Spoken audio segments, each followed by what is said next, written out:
నిండు నూరేళ్ల సావాసం స్వర్గమైంది వనవాసం దండగుచ్చాను నా ప్రాణం వెండి వెన్నెల్లు కళ్యాణం బ్రహ్మే ఆహా అనే ముహూర్తం కనుల ముందుందిలే జగమే అలా ఇలా ఉయ్యాలై ఊగి మురిసిందిలే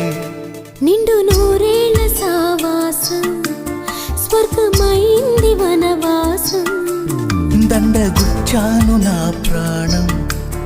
వెండి వెన్నెల్లు కళ్యాణం